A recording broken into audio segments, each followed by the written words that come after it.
안녕하세요. 크립토 노마드입니다.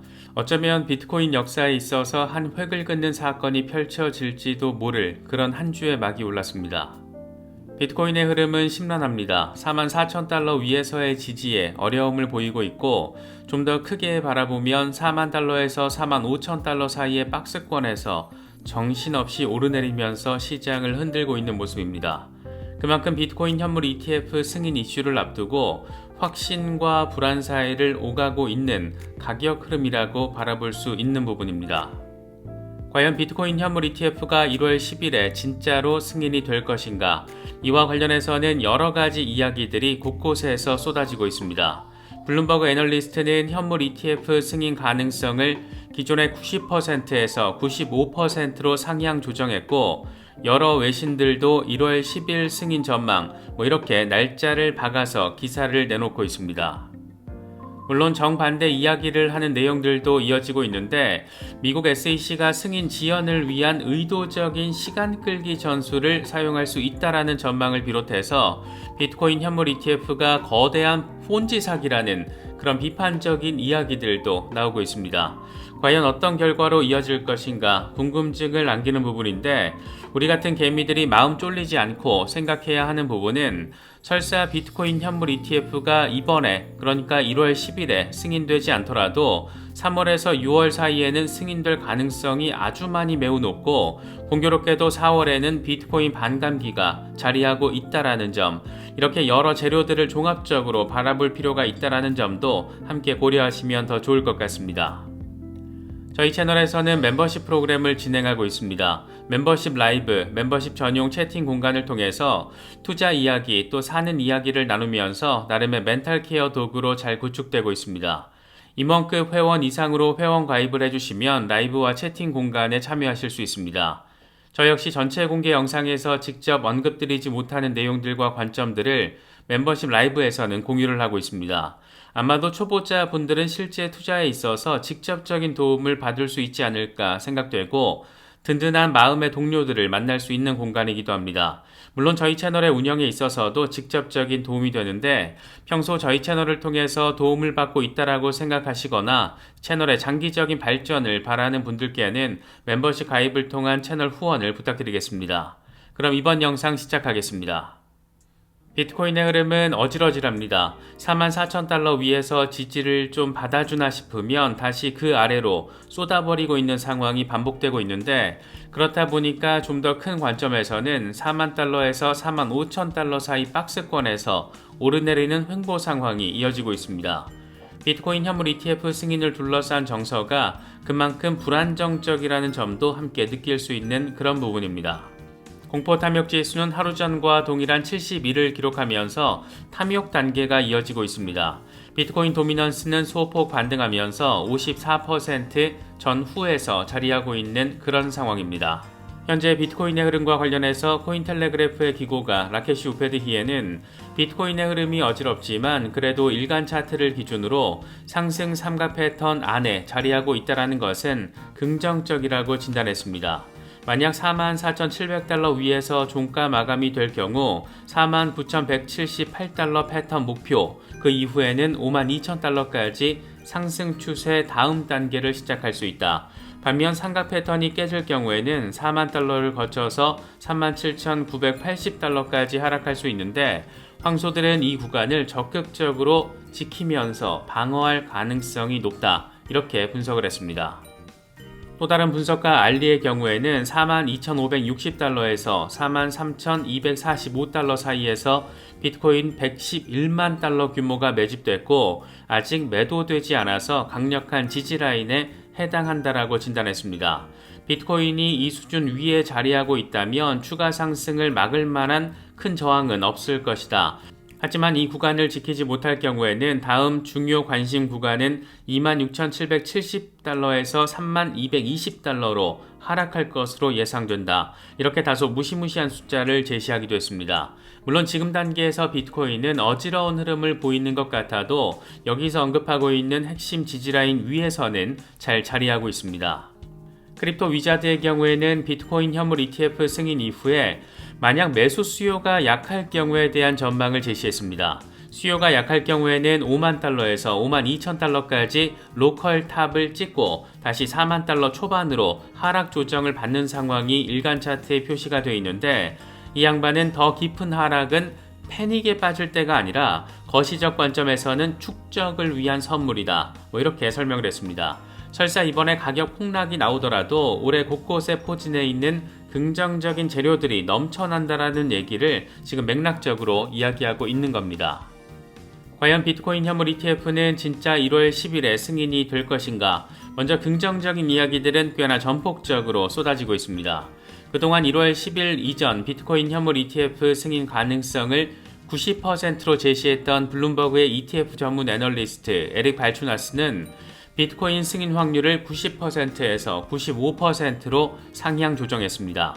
만약 95%가 아닌 5%의 거부 가능성이 현실화될 경우도 가능은 하겠지만, 이럴 경우에는 실패 근거로 SEC가 새로운 이유를 제시하거나 법원의 판결을 무시하거나 아니면 바이든 정부가 막는 게 될 텐데, 이럴 가능성은 그렇게 높지 않아서 이번 주에 승인을 예상한다, 이렇게 긍정적인 부분에 방점을 찍었습니다. 블룸버그뿐만 아니라 폭스 비즈니스 역시 1월 10일 승인 전망을 기정사실화해서 보도를 이어가고 있습니다. 특히 블랙록을 콕 집으면서 블랙록이 현지 시간으로 1월 10일에 SEC가 현물 ETF를 승인할 것으로 내다보고 있다, 이렇게 좀 더 구체적인 이야기를 제시했는데, 그 맥락적인 배경으로 전세계 인력 3%인 600명을 감원하면서 블랙록이 ESG 분야를 축소하고 차세대 신기술 분야로 전환하려는 전략, 이 과정에서 비트코인 현물 ETF가 차세대 신기술 분야로 전환하는 데 있어서 첫 번째 시험대, 다시 말해서 블랙록으로서는 이번 비트코인 현물 ETF 승인이 수많은 ETF 승인들 가운데 하나가 아니라 회사의 전략적 사업 전환의 첫 번째 상징성을 갖게 된다라는 점, 이런 재미있는 맥락적 배경도 함께 제시됐습니다. 블룸버그의 제임스 세이파트는 비트코인 현물 ETF가 가지는 본질적인 의미에 대해서 설명을 내놨습니다. 금 현물 ETF는 구조적으로 가짜 골드바를 비롯해서 비트코인 현물 ETF보다 잠재적인 문제점을 많이 가지고 있다. 특히 보유량 증명을 제공하고 보관 주소 등을 공유할 경우 비트코인 현물 ETF의 구조적인 문제는 금 ETF보다 덜 할 수 있다. 누구도 비트코인 현물 ETF를 구매하라고 강요하지 않고 ETF가 비트코인 자체를 바꿔 놓을 수도 없다. 다만 하나의 투자 옵션이 더 생기는 것이다. 자유시장의 장점은 비트코인 현물 ETF가 가치 있는지 여부를 시장이 직접 결정한다는 것이다. 이렇게 꽤 드라이하면서도 나름의 의미를 제시했습니다. 코인쉐어스의 CSO 멜텀 드미러스는 비트코인 현물 ETF 승인이 뉴스에 매도하는 셀더 이벤트로 이어지지 않을 것으로 전망했습니다. 이 양반은 CNBC와 인터뷰에서 지난해 마지막 주 ETP 상품에 2억 4,300만 달러가, 또 작년 1년 동안은 22억 달러가 유입됐다. 이건 비트코인에 대한 수요가 꾸준하다라는 것을 의미하는데, 이미 블랙록이 비트코인 현물 ETF와 관련해서 20억 달러 규모의 자본을 확보한 상태로 알려졌다. 이런 점도 함께 설명을 하면서 긍정적인 방향에 조금 더 강하게 무게를 실었습니다. 물론 이런 정서와 정반대되는 방향성의 전망도 제시되고 있습니다. 미국 조지타운 경영대학원의 부교수 제임스 엔젤이라는 양반은 SEC가 비트코인 현물 ETF 승인을 지연시키기 위해서 시간 끌기 전술을 사용할 수 있다라고 지적했습니다. 기관들이 제출한 신청서를 철회하고 다시 제출하도록 요청하는 등 다양한 전술을 사용할 수 있다라는 겁니다. 이럴 가능성이 완전히 없다라고 할 순 없겠지만, 이번에 최종 승인 요청서를 업데이트하는 과정에서 SEC가 기관들에게 별도의 피드백을 하지 않았다라는 것, 다시 말해서 별도의 추가 요청사항이나 질문을 하지 않고 요청서를 그대로 접수를 했다라는 점, SEC가 의도적으로 시간을 끌면서 지저분한 행태를 이번에도 보일 수 있을지는 그래서 조금은 더 퀘스천 마크가 아닐까 개인적으로는 생각됩니다. SEC의 인터넷 집행국장 출신인 존 리드 스타크는 좀 더 비판적인 의견을 제시했습니다. 비트코인 현물 ETF를 거대한 폰지 사기다, 이렇게 표현하기도 했습니다. 금융 대기업들은 법정 화폐로 수수료를 받아서 주머니를 채우려고 하고 있고, 이건 이들의 기회주의적 카르텔이다. 개인적으로 비트코인 현물 ETF 승인은 비극적 재앙이다. 암호화폐는 주요 금융 서비스보다 비싸고 복잡하다. 가격이 상승하는 이유는 적절한 규제 감독이 없는 것과 투자자들이 더 비싼 가격에 자산을 양도할 바보를 찾는 것이다. 이렇게 뭘 알고 하는 건지 모르고 짓거리는 건지 모를 그런 멘트를 제시하기도 했습니다. 만약 블룸버그가 제시한 5%의 확률로 비트코인 현물 ETF가 승인되지 않을 경우에 어떤 일이 벌어지게 될 것인가? 물론 비트코인 가격은 실망 매물이 쏟아지면서 곤두박질할 가능성이 높습니다. 이게 어디까지 급락할지는 알 수 없지만 주요 지지라인을 고려해보면 3만 달러 전후까지 쏟아부을 가능성도 충분히 생각해 볼 수 있습니다. 그런데 사실 비트코인 현물 ETF가 1월 10일에 승인되지 않더라도 마지막 데드라인은 3월 중순입니다. 그러니까 이번에 5%의 확률로 만약 만에 하나 승인이 거부되더라도 이 게임이 완전히 끝난 게 아니라는 의미이고, 오히려 3월에 승인이 될 경우에는 4월 비트코인 반감기 직전이라서 시장에 전해지는 임팩트는 지금보다 오히려 더 상상 이상일 가능성도 있습니다. 그러니까 지금 단계에서는 비트코인도 흐름이 어질어질하고 알트코인들도 다 쏟고 있는데 나 어떡해, 나 실수한 건가, 비트만 살 걸 그랬나, 나 벼락거지 되는 건가, 이런 생각들을 할 수도 있겠지만, 기본적으로 이 시장에 대해서 오랜 시간 리서치를 해오고 시장의 방향성에 확신을 갖고 있다라면 2024년에는 너무나 다양한 재료들이 많다라는 점도 함께 체크하시고 고려하시고 숙고하시고 추가적으로 리서치 더 진행하시면 좋을 것 같습니다. 너무 한 가지 재료에 대한 결과의 투자 목표가 절대적인 영향을 받을 필요는 없지 않을까, 개인적으로는 그런 생각도 드는 것 같습니다. 분석가 마이클 반데포페의 경우에는 비트코인 현물 ETF가 암호화폐 시장에 엄청난 영향을 미칠 것이라며 300억에서 600억 달러 유동성이 시장에 유입돼 2004년에서 2011년 비트코인 버블 당시 또는 금과 비슷한 강세 사이클을 맞이할 것이다. 이렇게 비트코인 현물 ETF 승인에 대해서 긍정적인 전망을 제시했습니다. 스탁머니 리잘드는 비트코인의 이번 사이클은 이전과 다르다. 이전 사이클에는 없었던 촉매제가 2024년에는 너무나 많다. 그리고 우리는 비트코인 ETF가 아직 가격에 반영됐다라고 생각하지 않는다. 매크로 가격은 결코 아직 책정되지 않았다. 이렇게 설명을 하면서 14만 달러 부근을 이번 강세장의 목표 타깃으로 제시했습니다. 호흡을 가다듬고 관점을 좀 더 넓혀서 바라보면 지금 비트코인의 흐름이 상당히 순조롭다라는 점, 여기에 여러 재료들, 긍정적이면서 아주 임팩트가 큰 재료들이 함께 곳곳에 자리하고 있다라는 점, 이런 부분들도 함께 느낄 수 있는 것 같습니다. 비트코인 현물 ETF 승인에 대한 기대와 우려가 상존하는 가운데 이번에 SEC가 재미있는 경고를 제시했습니다.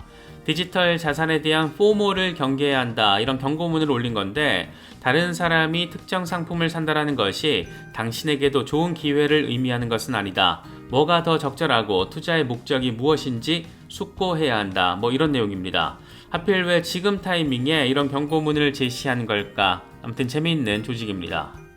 비트코인 커뮤니티에서는 이 같은 SEC의 행태를 놓고 비트코인 현물 ETF 승인이 이루어진 뒤에 무분별한 투자에 나서는 상황에 대한 경고, 다시 말해서 승인 가능성을 보여주는 시그널로도 해석하고 있는 모습입니다. 당장 유명 분석가인 비트코인 아카이브만 하더라도 SEC가 투자자들에게 디지털 자산 포모에 대해서 경고를 했는데, 이건 비트코인 현물 ETF가 곧 승인된다라는 것을 의미한다, 이렇게 설명하기도 했습니다.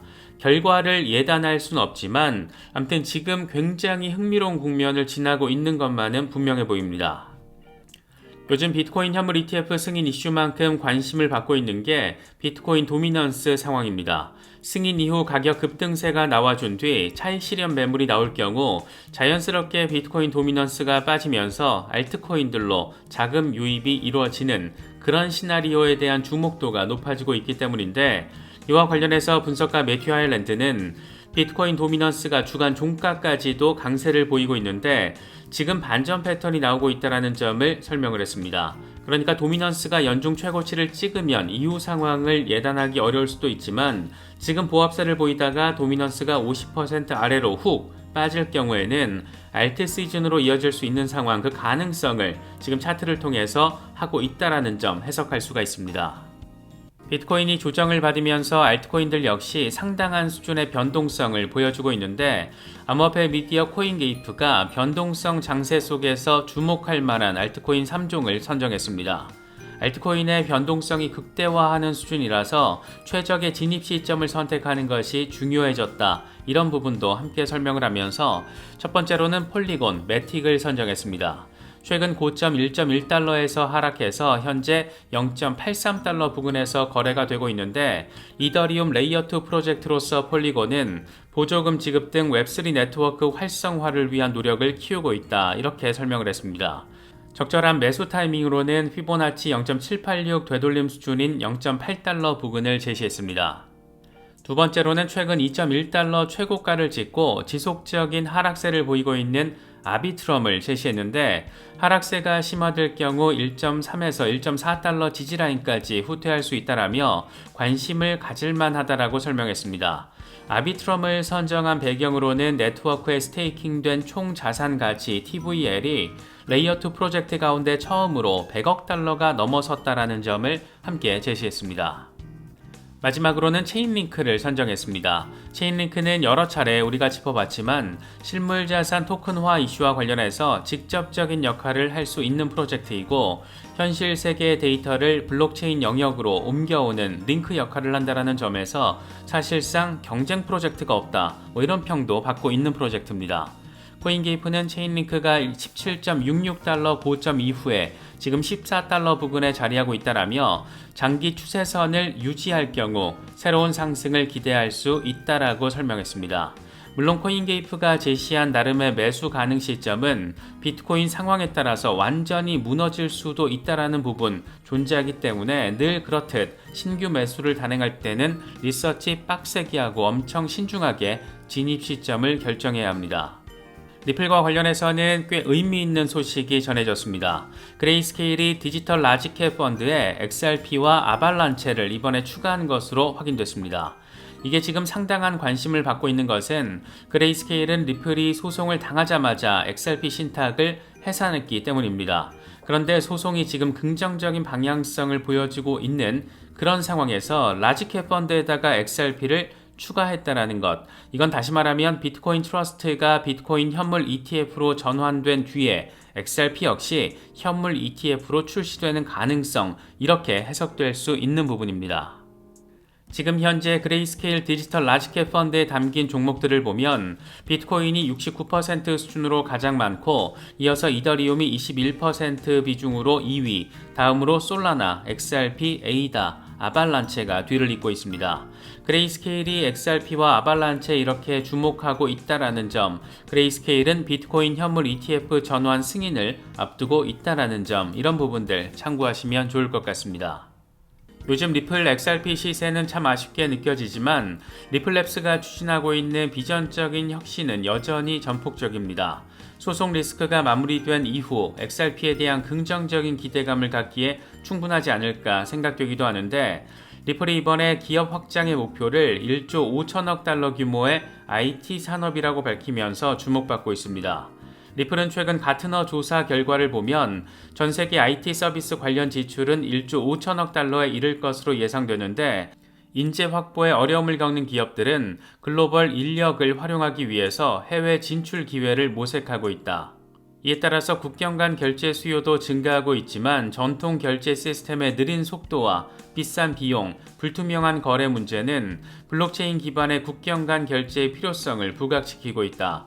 리플의 블록체인 기반 결제 솔루션인 리플 페이먼트는 3에서 5초 안에 결제가 이루어지고 사전 자금 조달 조건도 필요 없다. 다시 말해 그동안 국경 간 결제를 위해서 돈을 묶어둘 수밖에 없었던 IT 서비스 제공업체는 그만큼 투자 여력이 생길 것이다. 이렇게 강조했습니다. 이런 유틸리티를 위해서 활용되는 게 XRP인데 이걸 자꾸 증권이라고 주장하는 존재들을 보면 진짜 참 정말 아주 많이 잘 모르겠습니다. XRP 맥시 가운데 한 명인 에그라 크립토는 XRP 5데이 차트를 공유하면서 XRP는 현재 숙성 중이다. 리플 차트는 지금 폭발할 준비가 된 압력 밥솥처럼 팽팽해지고 있다. 폭발은 피할 수 없는 것으로 보이고 그 어느 때보다 기대감이 높아지고 있다. 이렇게 설명했습니다. 함께 공유한 차트를 보면 XRP가 2017년부터 거대한 삼각 패턴을 만들어 오고 있고 지금 꼭지점을 향해서 나아가고 있다는 점을 확인할 수가 있습니다. 3.7달러 거대한 저항 돌파 이후에 7달러 그리고 20달러까지 랠리를 벌일 수 있다는 점이 표시가 되어 있는데 역사가 반복된다면 2025년 하반기까지 지속될 것으로 예상되는 이번 비트코인 강세장 국면에서 과연 이런 상황 만들어낼 수 있을지 주목됩니다. XRP 맥시 가운데 한 명으로 꼽히는 에그라 크립토는 신년을 맞아서 전폭적인 가격 전망을 제시했습니다. 지난 사이클에서 XRP는 SEC와의 소송에도 불구하고 가격이 20배 급등했다. 소송을 통해서 법적 규제 명확성을 가지게 되면 40배에서 50배 정도 충분히 상승할 수 있다. 0.28달러에서 40배가 오르게 되면 가격은 11달러가 되고 50배가 오르면 14달러가 된다. 이더리움의 경우에는 이전 사이클에서 58배가 올랐는데 0.28달러에 이걸 대입을 하면 16달러가 된다. 지난 사이클에서 비트코인은 21배 올랐는데 역시 이걸 0.28달러에 대입을 하면 5.88달러가 된다. 만약 XRP가 27달러까지 상승할 경우에는 사이클 저점 대비 96배 상승하게 되는 것이다. 이렇게 전폭적인 상황에 대해서 설명을 했습니다. 소송 와중에도 20배가 올랐기 때문에 소송이 끝나면 40배, 50배 이 정도 충분히 가능하다. 이게 머릿속으로는 잘 이해가 되는데 역시나 문제는 소송이 언제 어떻게 마무리가 될 것인가 이 변수가 여전하다라는 데 자리하고 있습니다. 리플 소송 1심 정식 재판은 4월 20일 이후에 개시가 되고 그 전에 2월부터 4월까지는 약식 재판을 통해서 증권으로 판결된 1차 기관 대상 판매 물량에 대한 벌금 합의 논의가 진행이 됩니다. 2월 12일에 합의 관련 브리핑이 진행이 되고 3월 13일에는 SEC의 브리핑, 한 달 뒤인 4월 12일에는 리플의 반박 브리핑, 그리고 4월 29일에는 이에 대한 SEC의 반대 의견 브리핑이 진행이 됩니다. 과연 양측이 전격적인 합의 도출을 하면서 소송이 전면 종료가 될 수 있을지가 관전 포인트인데 리플은 그동안 대법원까지 가서 끝장을 보겠다 이런 입장을 밝힌 상태여서 과연 어떻게 될지는 조금 더 지켜봐야 할 것으로 보입니다.